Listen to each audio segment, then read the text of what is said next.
That is your Sunday nighter, Saints, Buccaneers.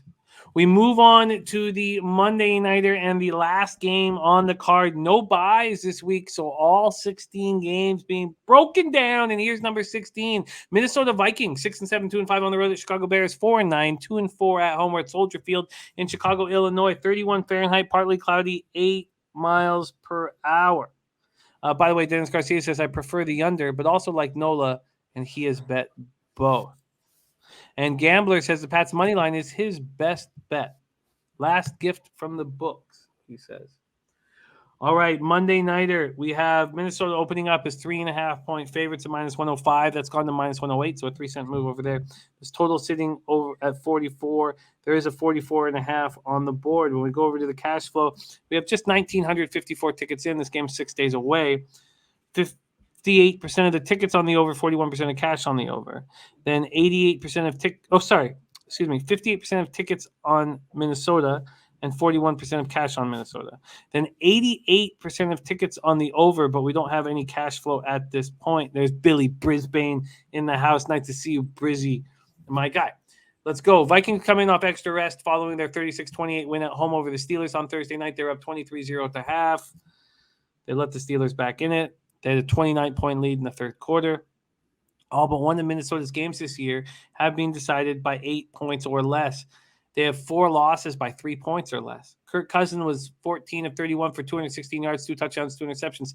11 days after Dalvin Cook separated his shoulder, he comes back and he's unstoppable. 27 carries for 205 yards and 2 touchdowns, and one crucial 17-yard reception. KJ Osborne caught 3 passes for 83 yards and a touchdown. Justin Jefferson caught 7 passes for 79 yards and a touchdown. And Billy Brisbane saying Jefferson going to smash. Eric Kendricks returned from injury, 11 tackles, 2 for a loss and a sack. Anthony Barr also returned from injury, 9 tackles. They finished with 5 sacks, 7 quarterback hits. Brashard Breeland had an interception, although he did look bad a few different times. Tackle Christian Darrisaw sat out for the second straight game. He was replaced by Oli Udoh, and Mason Cole played right guard for Udoh. So backup linebacker Ryan Connolly appeared to seriously injure his knee covering the second half kickoff. And Alexander Madison has been placed on the COVID-19 list, and he's unvaccinated. So 10-day quarantine for Madison. He will not be available on Monday. D.D. Westbrook was also placed on the COVID list.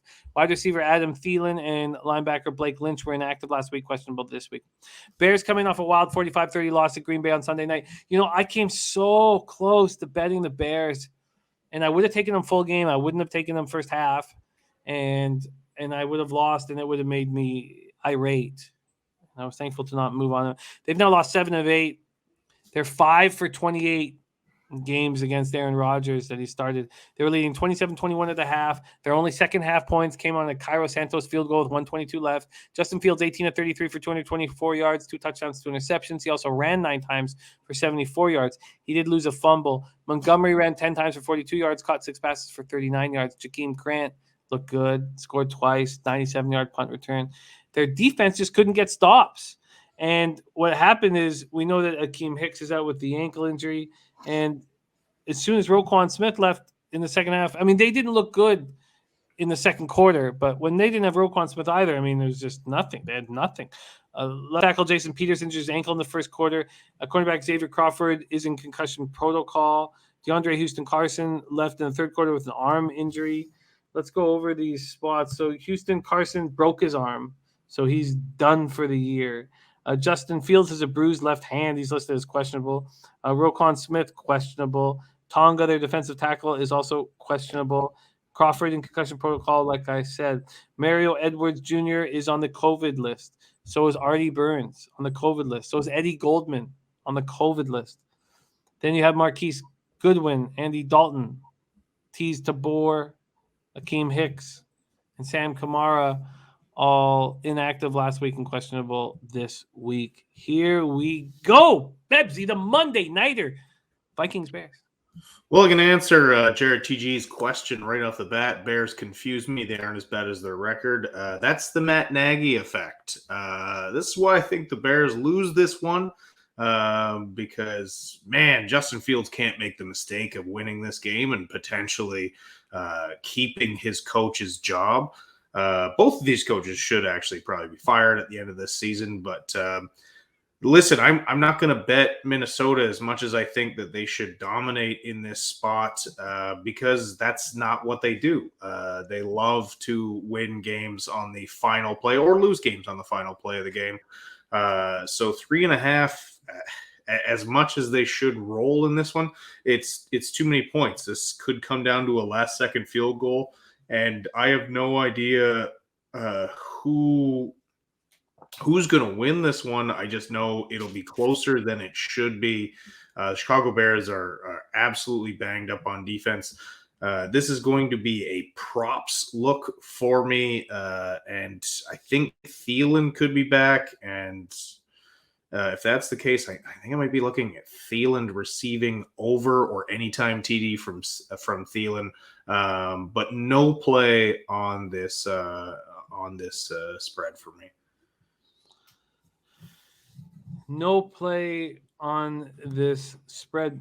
What are your thoughts of the Vikings in the cold weather outside? Do you think that's another hit against them here this week? Not so much because I think Cousins is fine there, and also Cousins is coming off a couple of mediocre games, which means again he usually doesn't put those together in bunches. So I think Cousins has a solid game here.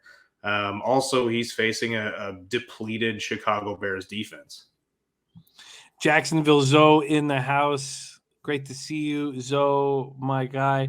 Twatty says, just take the Fields rushing prop. Fields will be running for his life. Mini as a team has by far the most sacks in the league. I like that look, to be honest with you.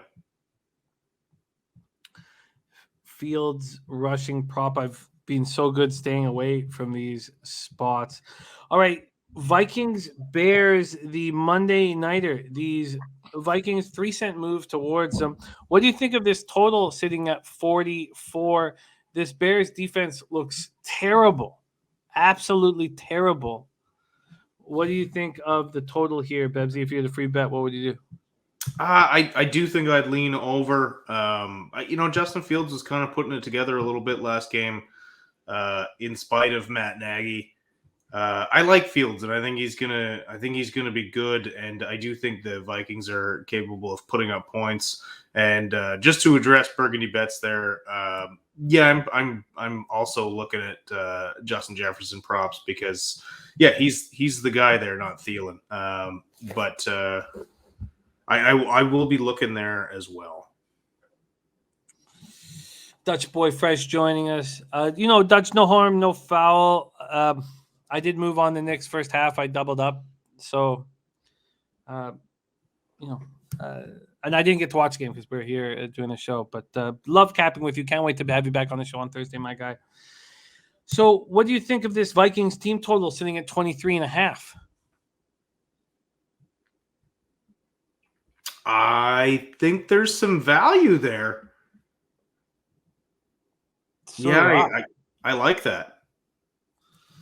So do I. I think that it's the state of this Bears defense is absolutely atrocious. And look, I get it. We could just take the full game over, and I don't hate the full game over.